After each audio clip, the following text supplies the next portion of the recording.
Hi, Sweetest Honey listeners. Our sponsor is the Pickleball Headquarters Chicken and Pickle. Chicken and Pickle is your go-to destination for all things family friendly. Whether you're hitting the pickleball courts for some friendly competition, catching the big game with your friends, or enjoying brunch and yard games with your family, they have it all. Food, drinks, events, fun. Chicken and Pickle is the coolest backyard you'll never want to leave. Chicken and Pickle has locations nationwide and 2 right here in DFW. Text CNP Sweet as Honey to 43618 for a free shareable appetizer when you visit your nearest location. This is the Sweet as Honey podcast, season 2 with Greg Whiteley. Welcome back to Sweet as Honey season 2. We are back at Formation at the Star. It is so beautiful in here. We're so happy to be here, and I am like over the moon about this guest. It's probably the coolest, maybe most important guest I'll ever have on. Oh my gosh. I'm gonna give you a big intro. You've got to aim higher. But this is Greg Whiteley. He is the producer and creator of America's Sweethearts, Dallas Cowboys Cheerleaders, as well as Cheer, Last Chance U, and a new documentary coming out with the Red Sox. He's got quite the resume, and we are so thrilled to have you on. What a nice introduction. You deserve it. This is right on brand for you. I'm thrilled to be here. Thanks for having me, Claire. Yes, he's straight off the airplane. He just came straight here, so just landed. You can just tell he's a very kind guy to do this. But we're excited to pick your brain today. I hope you're not disappointed, but pick away. We won't be. Well, I want to get right into it because America's Sweethearts is all the rave right now. If you haven't seen it, go check it out on Netflix. And you are the mastermind behind that. And I remember you coming in to talk to us. Maybe it was like a few months before you guys actually filmed, or it was almost a year. Yeah, was it? Okay. Yeah, because it was. If I remember, you guys were preparing for your Christmas show, so it was November sometime. That's right. And I think we filmed. The first thing we filmed was the end of the year banquet. Which was in May. But then we really didn't come back in earnest until finals. Yeah. Which I think was, what, June or late May? Yeah, June. Yeah.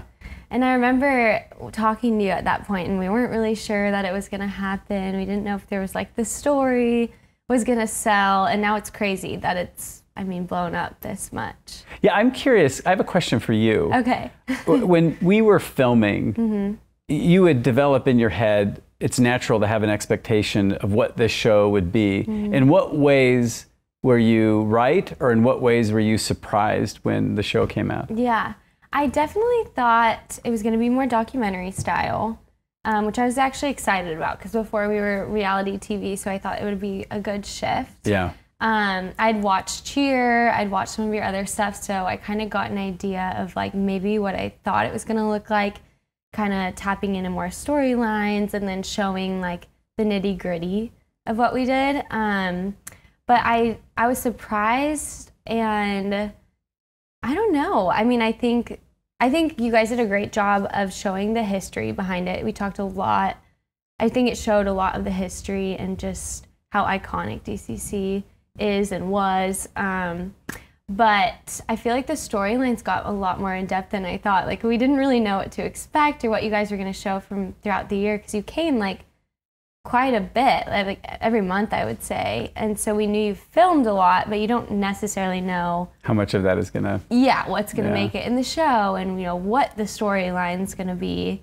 So I guess that was kind of a surprise. But when we watched it in our little premiere, I think we all got chills. We're like, this is going to be really cool. That was one of the most fun things I've ever done professionally, was screen the finished cut of the first 2 episodes for all of you. Yeah. And we kind of, Kelly and I and Charlotte, when we were talking about it, it was almost an afterthought. And then when I sat down, I suddenly became really nervous. I was going to ask. I've never, only one other time have I ever watched it with the subject of the person that I was attempting to document. And I was really nervous. And then I think because you guys are so generous, there was this huge yell that came up, right as the opening credits started it, and I thought, oh, this is going to be fun. And it was just this rollicking good time to watch that with you guys. I could see it being nerve-wracking of just how we're going to respond. And I think it was good we only watched like the first 2 episodes of it, right? Yes, But it was so good. And sometimes when we watch those kind of things, like you want to be alone, you're not really sure what's going to be on the show. Get it. But no, it was so exciting. And it's obviously been a hit.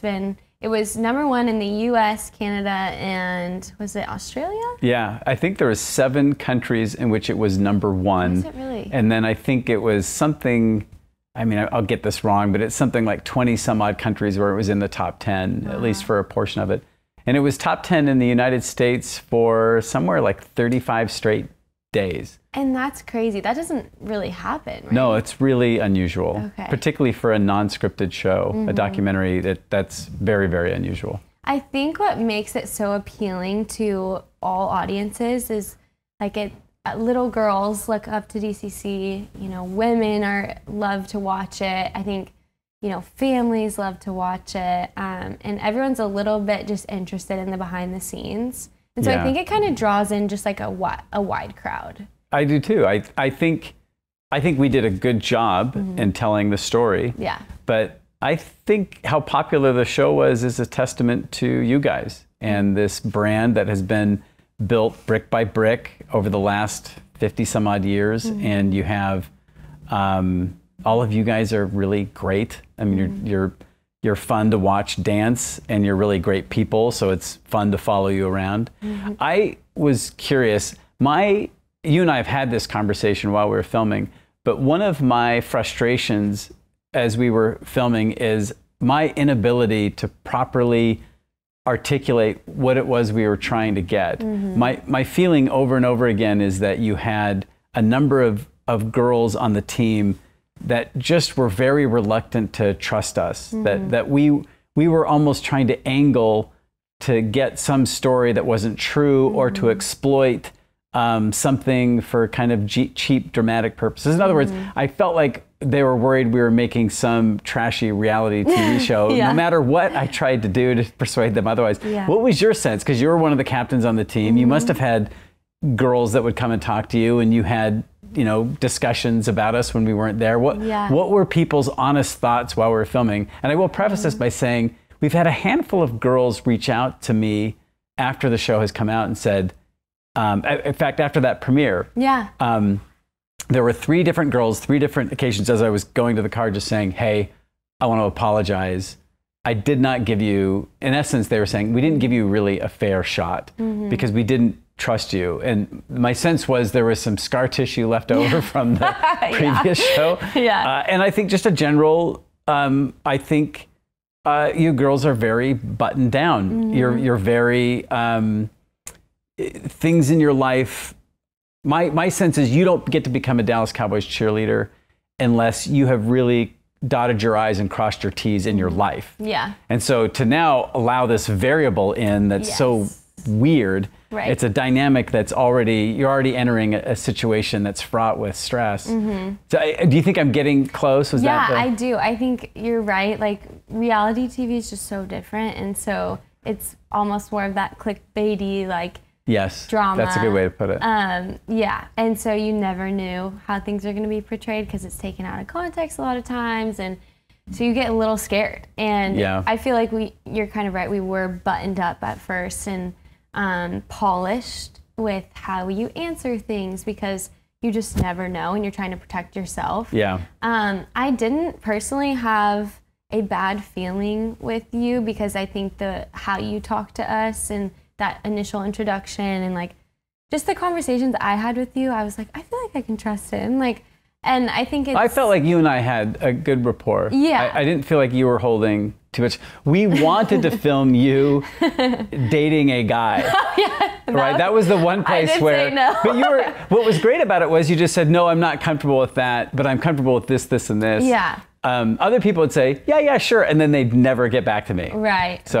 That's true. I do have boundaries with some things. I was like, I don't know what I want my story to be, but besides that, like I felt comfortable enough to talk with you guys, and I think we had all talked together as like yes, we need to be vulnerable because it's going to open the world's eyes to like who we are as people and help them really relate and like see our stories and our struggles and like that's how, you know, people relate to you, and that's what touches people's hearts. So we did have discussions as a team, and I think like it can be hard depending on who the person is. Not everybody likes that, you know. But for the most part, I mean, I felt pretty comfortable. Yeah, you did. I would say you were very, like, who you were when the cameras were rolling is very much who you are when you're away from the cameras. And that's a very rare thing. Yeah. Do you feel like we got, because really all we're getting is a snapshot. Yeah. You know, we're filming a lot for about 4 or 5 months. And it feels like, you know, we're kind of living with you guys. Yeah. But it's really a snapshot of, it's an incomplete portrait, almost by definition. You're trying to do the best you can to flesh out someone's three-dimensional character. Yes. Of the people that we're sort of focused on in the series, because you know them so well, how close do you think we got to what I would call bedrock truth? I mean, I feel like you guys do a great job of capturing people in their natural, just who they are, and not really prompting as much. Like, you're very just kind of behind the scenes of sort of fly on the wall. Yeah. Which I liked, because it allowed us to do our job and not be so worried about what was happening behind the scenes. I think you guys did a really great job of portraying people as they are in their authentic selves. I think it's hard when you're right, like you only have so long to get to know the person, as well as like 8 episodes to really encompass all of that. And I think like it's hard to show every detail, but I think one thing like I love about our team, and I don't know, like we didn't get to see it as much because there's not as much time in the show. Yeah, it's just like our day-to-day like bonding and like getting to go to dinner together, or just the little fun moments that we have in the locker room. And sometimes those are intimate and cameras aren't even in the room, but I feel like we have a lot of fun times together too. There was a lot of like really great stories in it, and I loved them all. And I feel like I wanted like more of us as a team together having fun, like being carefree. What would be your advice to us if, let's say, we were lucky enough to get to do this again? I agree. How would we get that stuff? Because I felt like that was missing. We kept trying to, but it felt like the excuse that was given to us, which is completely understandable, was, well, we can't really relax when you guys are around. You know, and now there were a couple that would relax, and it was no big deal that in fact our cameras seemed to help them relax. But for the most part, and I get that, but I would go home at night pulling my hair out thinking, I know I am missing these really great bonding moments, as you call them. Yeah. Well, and I think that just the girls getting to see the show and what it actually is immediately, like, you think that will help? Down. Yeah. I think too, we try to be like, you know your bosses and the world's watching, and so that's a part of it where you're like, okay, I still have to like hold myself in a good way, which I think is just the nature of who we are, and so that probably does like not allow us to relax as much. But I think too, just like you guys, you know, you're obviously focusing on like stories and storylines, and you have to get, like you said, a three-dimensional character. Like, you have to present it in such a way that somebody can kind of know their story and relate. But I think too, what opens up is, I mean, at least last year we knew like who was kind of being filmed. Yeah, it becomes obvious after a while. Yeah, and so you're just kind of like, okay, like I'm just gonna do my thing. And do you think that hurt girls' feelings when they sensed that some were getting more attention than others?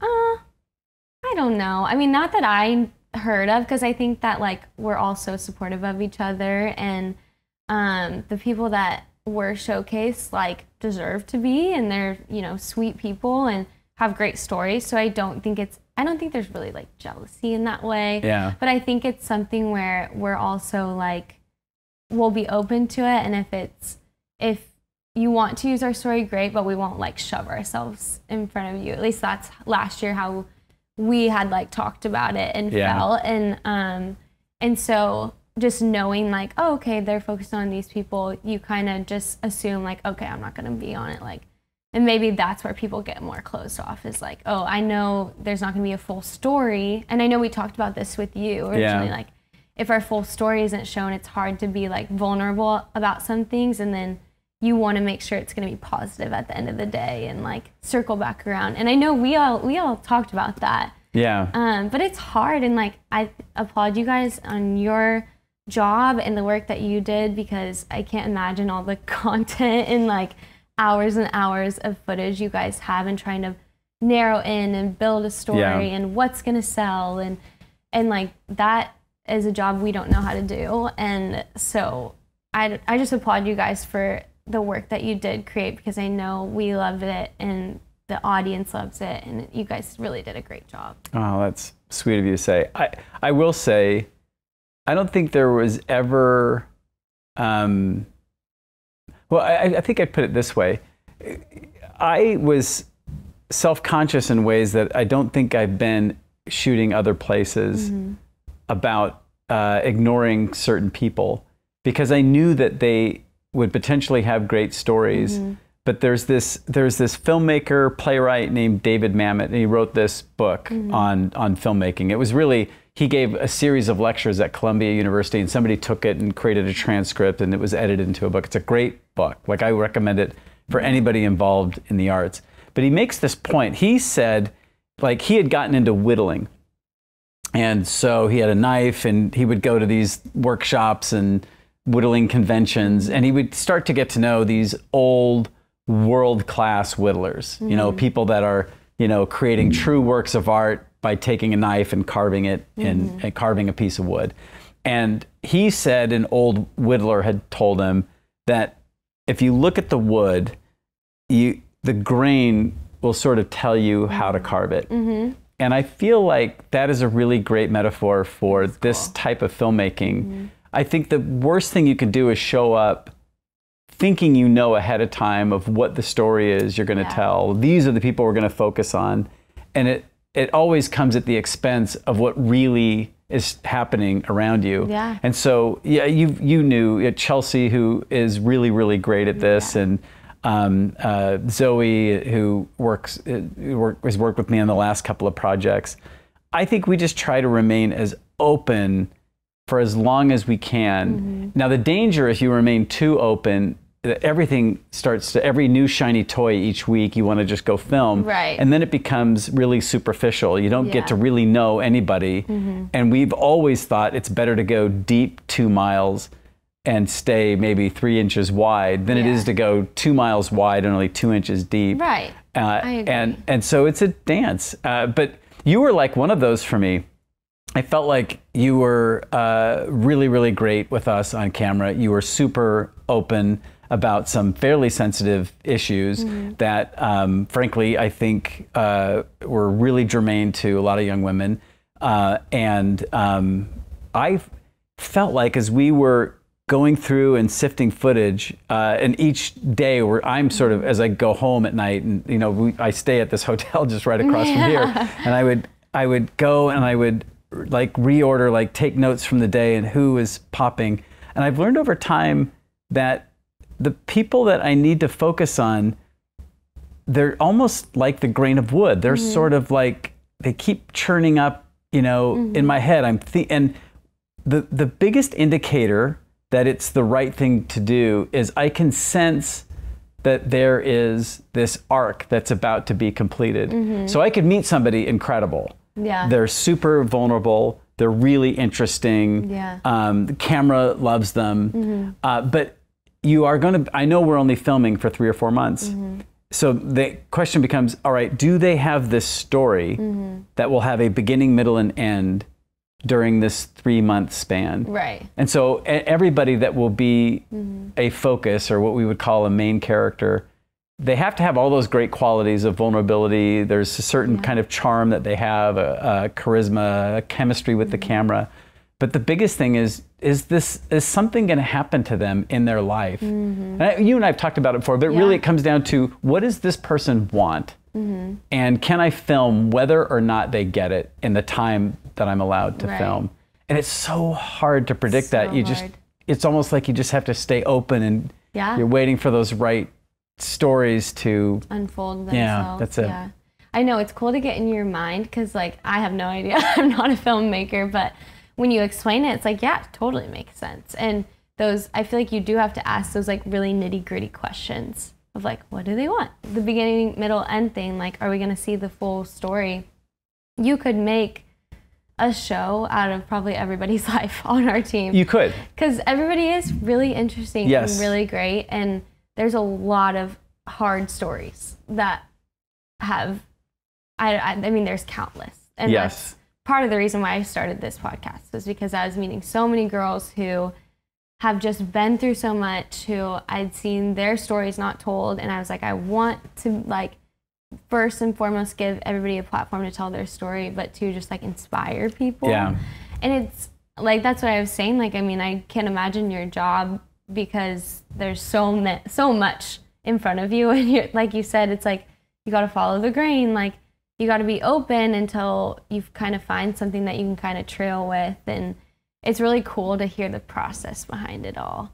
I really like it. Well, Phil, you can edit this if this is getting too granular, but I am thinking of 3 different girls on the team last year who came and said, yeah, I'm open. I'm ready for my story to be told. I go, okay, well, great. Well, what is this story? And almost invariably, they will tell you a story that has already happened. And they'll say, here's this thing. It was really hard. I went through it, and then I overcame it, and now here I am. And I go, that's fantastic. I wish we were filming 4 years ago when that was going on. Because that would be what you're trying to get is that's a great backstory. And we would certainly tell that story to kind of get you to where you are right now.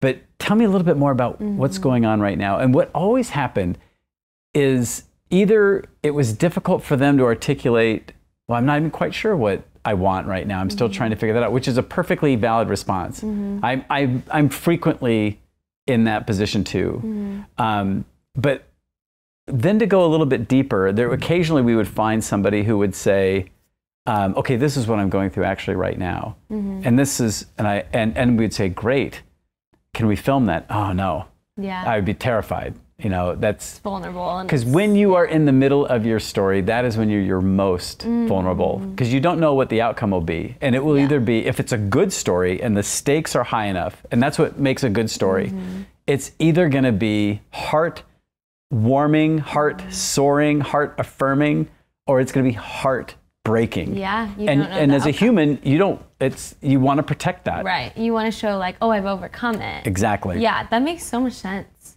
It's kind of crazy to think about, and my mind's going in a million directions. I'm like, I have so many questions.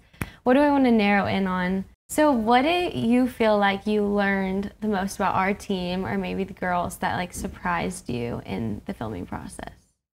I don't know if it was a surprise, but there was a feeling I had when I met you guys at that dance up in the studio. The very first practice that I watched, there was this warmth, and there's kind of a energy for life that you all kind of have. And part of it is that I think you have 36 young women that are passionate about dance, and I get to watch them do this thing that they're passionate about. So I think that's when your greatest levels of humanity are coming out, is when you're doing those things you love. Maybe that's what I was saying. So I thought, oh, this show, I hope that this isn't an act, because what I'm feeling here, I think, will be a really great show. I think audiences will really love this. And I wondered how authentic it would be. People talk about this sisterhood, this sort of bond that exists among everyone who's ever been a Dallas Cowboys cheerleader. And I've been in a lot of places where they describe, hey, we're kind of a family here, and it becomes a cliche. They always use that Or so I wondered, well, how true is that really? And I was grateful that what I sensed was true, that it was a bunch of girls who are really authentically full of love for each other. The relationships, as you know, are not perfect. There, there are some that struggled to sort of latch on and connect, as others didn't find that struggle. They were, this was like, for them, like one big, long, 5-year long summer camp in a really great way. But still, it's stronger than I think most organizations would be. And I've tried to wrap my brain around why that is. I have my theories, but that was one of the things that I learned and took away from this was that the sisterhood is real. It's real. I like that.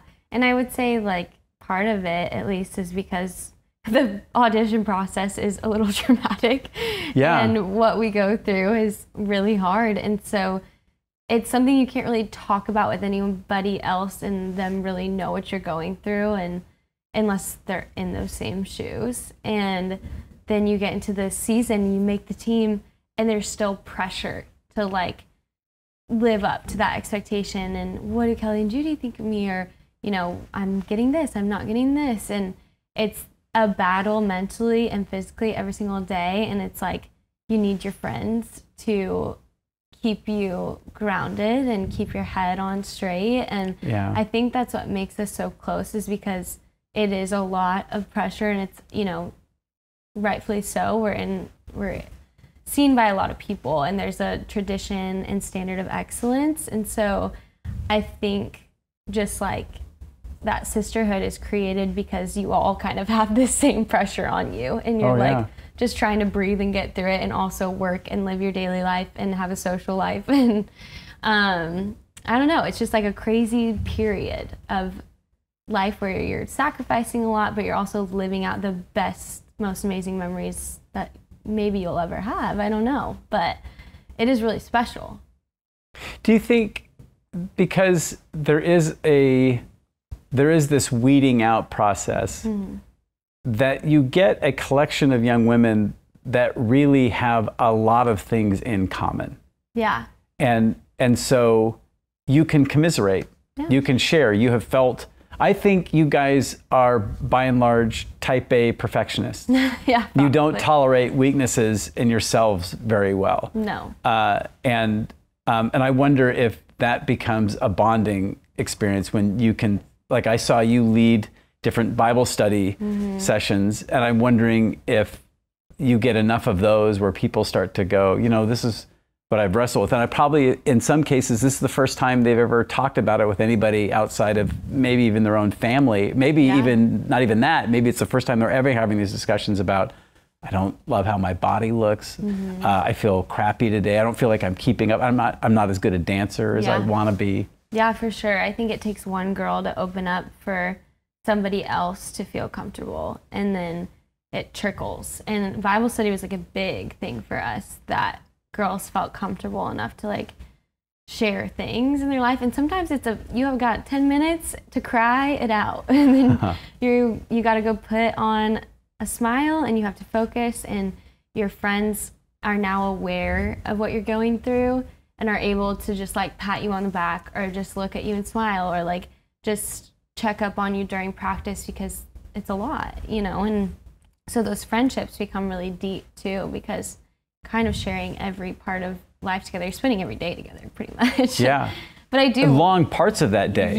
Long parts. And I do wonder kind of what we were talking about earlier, but like, if I agree that we're probably a little bit type A, and we don't like to show weaknesses and imperfection, and that probably comes into play with sharing stories and being vulnerable and not wanting to show our weaknesses on TV. I'm sure that like is a wall that you have had to wrestle with a little bit. And I know like for me personally, I shared about it with you guys. Like we filmed a little segment talking about body image. I remember.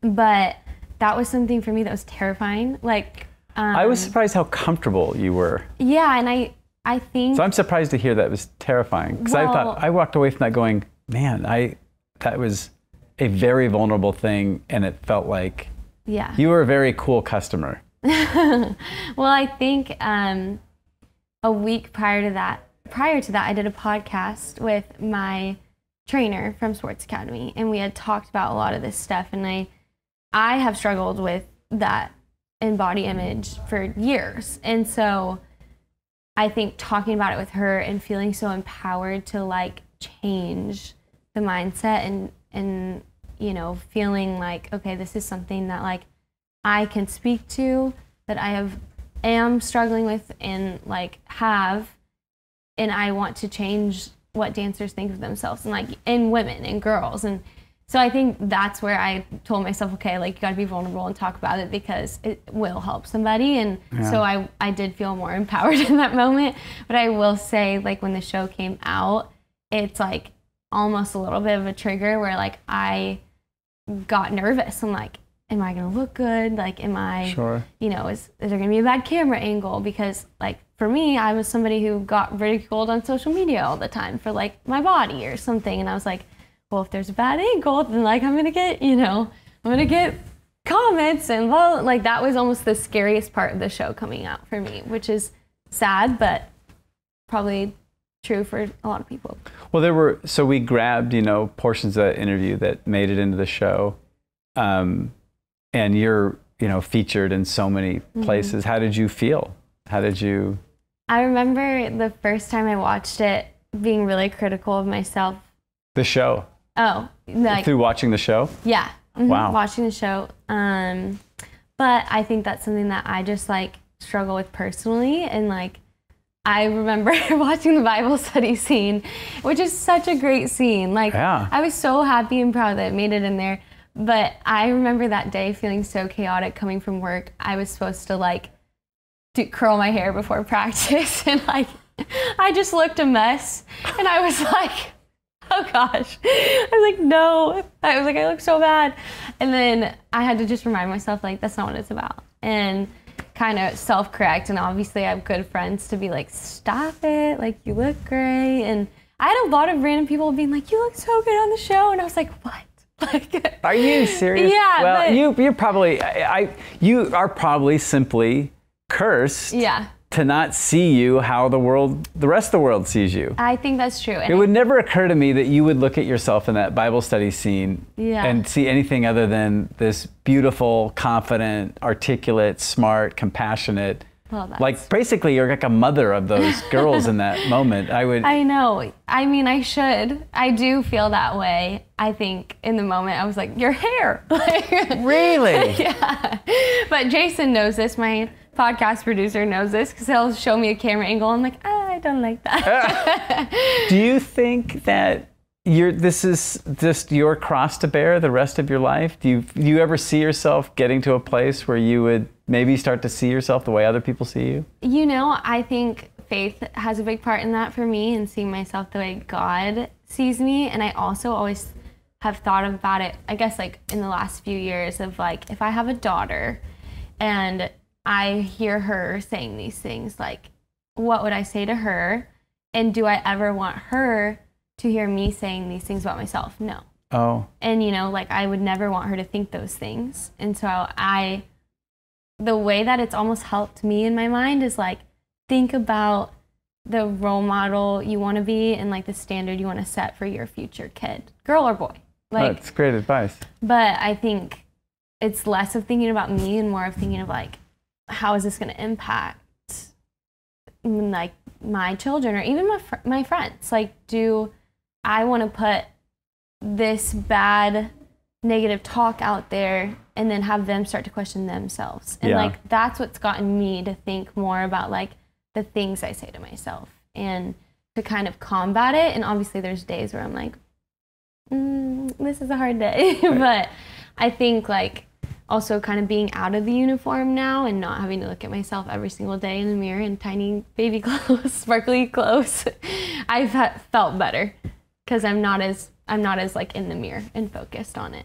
I remember thinking as we were locking cuts and there was scenes of you in the show, I remember thinking, oh, this will be really great for Claire because she'll see it and she'll maybe you'll get to see it in a way that that an audience would see it. But then I realized, no, everybody is their own worst critic. Yeah. But I'm hoping that you've had tons of people reach out and describe just how great you are, and how has that been a byproduct of Yeah, it was really sweet. And I think overall, like, I had a great, experience. I think luckily I was like, had great moments on the show, and yeah. Little things here and there. And then I like made a joke about it because every scene I was like hugging somebody. I was like, don't you think that's on brand, though? It is on brand. It 100% is. And I was just like, goodness, Claire, like personal space, I guess. But I mean, it shows how much I love my teammates and my friends. So I was honestly like really pleased with it. And I hope you know that. I was like, I'm critical of myself, but I was pleased with the clips I hope that you don't were shown. feel pressure to tell me that, but I know that I've sat with enough people watching it, including my wife, who just go, oh, I love Claire. Oh, your wife is so sweet. Yeah, she is. She is. She is really great. Aside from like DCC, and I guess you've done a lot of shows now, but what like makes you super passionate about your job and filmmaking, storytelling, docuseries, like whatever it is, what keeps you going within that? Well, I have a mortgage payment, so I can't stop. Yeah. But I think that, if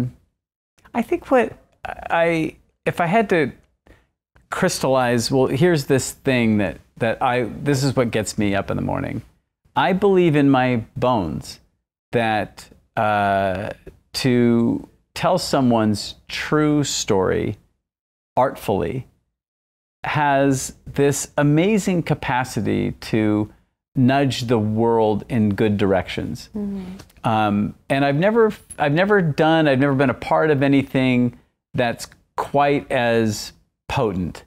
And I have, from a very young age, I've loved telling a story, a true story to somebody, and watching them be engaged and wonder what's going to happen next. Like if you and I were friends growing up, and we witnessed something, and we were now home and telling our other group of friends what had happened, I always liked to be that person telling that story. Mm-hmm. And I even if I wasn't very good at it at a young age, I had an energy for it. I loved to figure out, well, in what order do you tell it, and what are the details that should you include, and what details are not as important. You notice you'll have some people that can do that naturally, and then there's some people that, as somebody's telling a story, somebody else will jump in and go, oh, well, you forgot this, and you think, well, I didn't forget it, I'm just not telling because it is not important to the story. But I think this type of filmmaking, what I love about it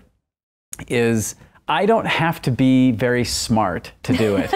I don't have to have all the answers. I don't have to be a great philosopher. Mm-hmm. And yet, if I just do my job right, and I am patient with people, and I capture moments, and then I'm given enough time, and the talented people that I work with are given enough time to then go through that footage and find what are the details. Mm-hmm. What is this story that ought to be told? Mm-hmm.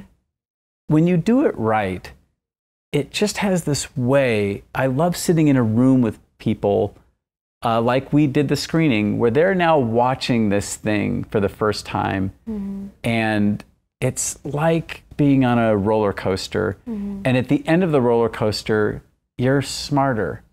You've also been, I think, imbued with some virtue. Because I think if you do this right, you get to see people at their best and at their worst. Mm-hmm. And there's some lessons that you can glean from it. Mm-hmm. And as long as I'm not the one telling you what the moral ought to be and what the lesson ought to be, and instead just telling you what's true in a way that's the most ergonomic, the most entertaining. Mm-hmm. It's a bad way to say it, but it is. You have an obligation to tell it in a way that you're not going to bore people or lose the audience. Mm-hmm. But you still you can't ever do that at the expense of the truth. But if you can get those two things right, it is almost always edifying. You almost always have this, even if you don't believe in God, I think you are touched by God when you encounter someone's true humanity. Mm-hmm. And I think it comes out the most when we're telling each other stories. Mm-hmm. I totally agree. I love that. Would you say, because I know you, and we've talked about this, that you're a Christian. Are there boundaries in filmmaking, or has there been conflict within that in your work? I mean, other than I have a crew that insists on scheduling things on Sunday. No, I've found it to be a very empowering asset. I think very early on, I had some decisions to make about what kind of filmmaker I wanted to be. And I've thought, I want to film people the way they would film me if the roles were reversed. And what I've learned is by sort of leaning into that ancient Judeo-Christian ethic, that has been a good way to approach things. I find people open up more. They'll trust me more, as long as they know I'm not looking to make them look bad. And so that's just one example, but I think there's been many others where my wrestle with who Christ is and who he is calling me to be has just helped me be a better filmmaker. I'll look at subjects more compassionately. I'm not as quick to dismiss somebody that would be under, maybe if I was acting less than my best, I would treat them like a villain, and you'd look for ways to make them look bad in scenes and to get the audience to turn against them, because that's sort of a cheap way to make an entertaining show, is to have somebody wear a black hat, and immediately stakes rise when somebody you hate comes on the screen. But what I found is, if I can look at even somebody who is behaving badly with compassion, and to try to get the audience to see some of themselves in them, it becomes even more interesting. It becomes even a better film or a better show. So I've seen my own Christian faith to be something that has only made it easier and better to tell these kinds of stories. I love that. I could definitely see how, just what you said about on that last part of like, you can find somebody to wear the black hat, or you can get to know why they are the way they are, and then show that to the audience, and then they start to become more human and less of a villain, and more of like, okay, they're struggling with something, or there's something they're wrestling with that like maybe I can relate to. I love that you said that, because I do think it's so hard to hate somebody when you know their story. Yes. And you know, because we all have one, and like maybe somebody is bitter and like really comes off like, you know, not likable or something, but I bet if you sit down with them and you get to know them really well and why they are the way they are, you'll have compassion and you'll learn to like them. Yeah. And I think that's really important in your job. Like you said, it gets people to open up. And I think I get that question all the time too, of like, how is faith and cheerleading, how does that go together, or dancing? Like, doesn't it conflict? Like, look what you're wearing, all those, you know, all those things. Yeah. And I've always said like, no, it's actually like, it really empowered me. And I would say it's parallel to you in like the way that I do my work and the way that I want to be a leader. And on this team specifically, like, it really changed from what can I get here to what can I give, and how can I leave this place better than I found it. And I think like having that strong faith background like helped me to succeed more, because I was less focused on myself and more focused on others. I think I saw that in you. In watching you, because I wasn't aware of your inner struggles with, you know, whatever issues that you were talking to us about later. You seemed supremely confident. You seemed to move with a kind of ease and a grace amongst different circles on the team. And I wonder if that's part of it, is in spite of whatever it is you had going on inside, you just decided, well, there's something bigger than me here that I've got to be of service to, and that sort of frees you up. No, I think that's exactly it. And I'm like really grateful that you saw that, because I think that's my goal. And I'm a peacemaker. Like my Enneagram 9, I'm like a peacemaker. I want to live in peace. And so anything that's going on outside of my control, it's like having that faith to come back to be like, okay, well, it's happening this way for a reason, and I can be okay, and I can be content, and I can have joy, maybe not happiness, but like an internal joy right now, even in the midst of this struggle. And that doesn't mean like, I know we've like, everybody says this about Reese too, but she's just always seems so bubbly and like she would never have a bad day. But it's like, no, you're human, you're allowed to have bad days, but there's an eternal sense of joy in you that keeps you almost like light and seemingly at peace compared to maybe like others, because you have that like solid rock. I think the suspicion of some is that she's not being real. Yeah. But you know her. Yeah. She is. Yeah. That is how she feels about life. Mm-hmm. And it isn't as though her life is perfect. No. But there's a kind of buoyancy to her that I think is part and parcel to this very deep confidence that she has in how the world works and how she works in it, and things are going to be fine. And you can be confident knowing like who's controlling everything. Yeah, she seems to have that. Like that's, She does. She's my little boot buddy, and she's so sweet. Is she your boot buddy? Yeah. Oh, that's perfect. I was like, I want that girl. I can see that's a good pair. Like I saw a lot of myself in her, and so I was like, just happy to get to know her, and I'm so happy to see her thriving. And I know people do ask that. They're like, is she really like that? I'm like, she is. Yeah. She's a little Disney princess. Like, I remember interviewing her, and I was very surprised at how she was fearless, and well, this is what I believe. This is how I think when I was her age, I would have been, I think, really uncomfortable, maybe even embarrassed that are people going to really know this deep thing about me, and how are they going to receive it? And she was like, no, this is, anyway. I think that's, I mean, we can go down a different tangent, but I think that's something positive about the world and the way that it's changed. It's like a little bit more accepting of sharing your personal beliefs, and in some ways not accepting, but like I think you're going to run across people who have had very bad experiences with Christianity, right? And so there's going to be some scar tissue there, and I don't really read comments or notes, but I'm wondering if Reese got some,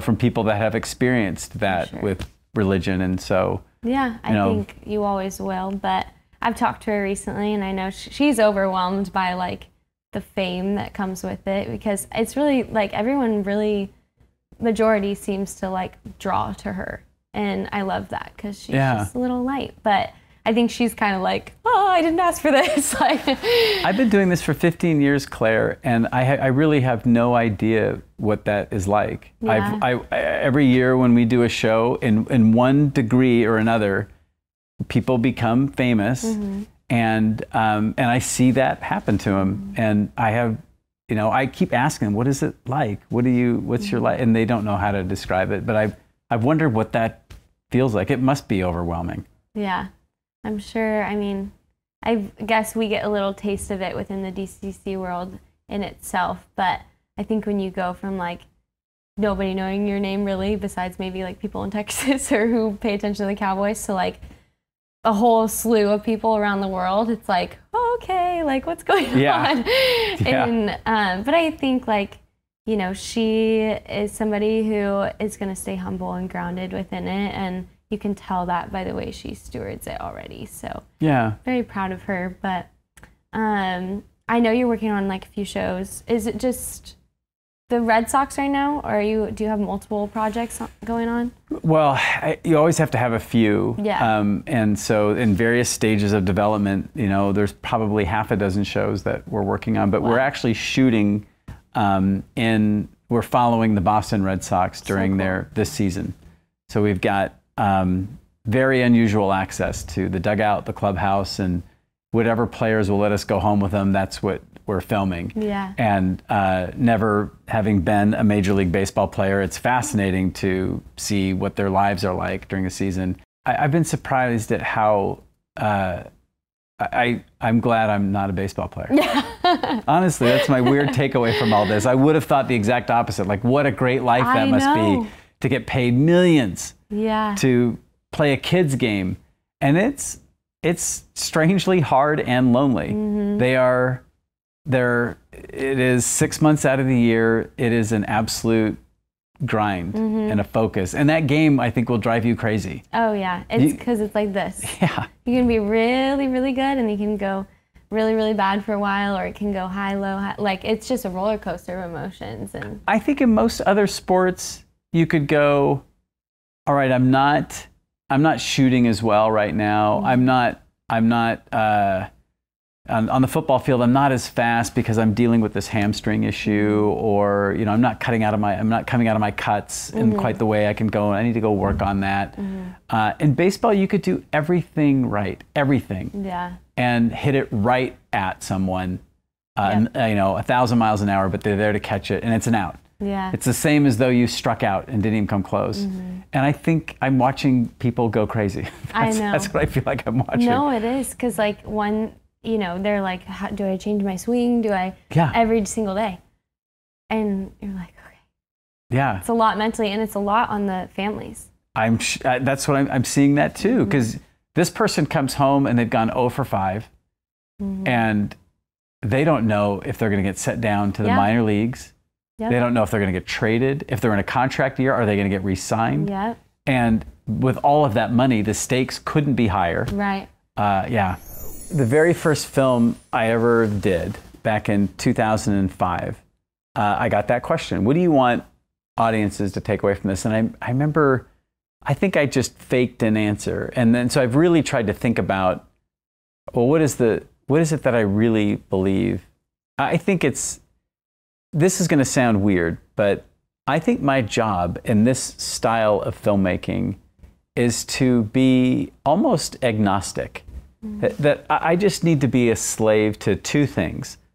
What's true, what's happening, and let that be whatever it is. Don't try and couch it or manipulate it to be something more or less than what is real. And then how can I shape it in a way that does not compromise its truthfulness, but just makes it something that's accessible to a broad audience. It makes it, I'm not creating surveillance footage. I'm not just putting cameras up and just let people do whatever and then just putting that out there. I'm gathering footage. I'm trying to respond to that footage. We as a story making team and as a filmmaking crew, in the gathering and the harvesting and the editing of the footage, we are all trying to create something that is just true and then moves in a pace that it feels accessible to an audience, where an audience is going, oh, I'm curious what's going to happen next to this person. And then my prayer is that people glean all kinds of different things from it. Somebody will watch one character and that will be their favorite character. They will live and breathe and see the world through that character and be completely moved by their story. For someone else, they're fine with that character, but there's somebody else that they're going to jump to. And that's sort of life. And I think if we do our job right, the films that I love the best are the ones that respect my agency, my intelligence. They're going to allow me to participate in the making of the film, in the closing up of the loops. And so I am very reluctant to draw my own conclusions of this is what you get from it. I got certain things from my experience of just being with you guys, but in the making of the film, I really try and set any agenda, any particular perspective aside, and I'm trying instead to just do something else. Yeah. You're just very meant for what you do, I can tell. Well, thanks. With just the way you're wired and the way you're talking about it all. I mean, I think there's probably a lot of filmmakers who aren't in that headspace and want to manipulate it. And I think you do such a good job because you're just telling the truth and you're shaping it in a way that is like readable and digestible for an audience. I appreciate that. Yeah, I appreciate that. I have a lot of help, as you know. You do. It's not you me. have a whole team. I get a lot of credit. But there's a small army, many of whom you've met, who are really talented and have their fingerprints all over this. Yeah, and we love the Netflix crew. I feel like I've not worked with many crews, but you guys are definitely my favorite. Oh, well, you're our favorite NFL cheerleading crew by far. Thanks.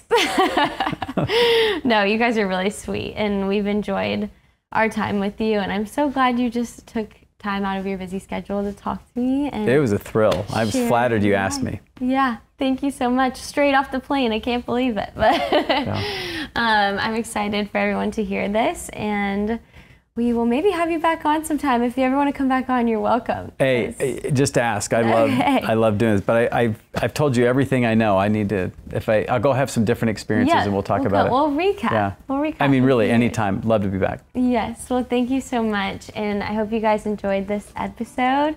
Remember to follow us on social media, on Spotify, Apple Podcasts, subscribe on YouTube, hit that notification bell so you don't miss an episode. And thank you guys so much for watching.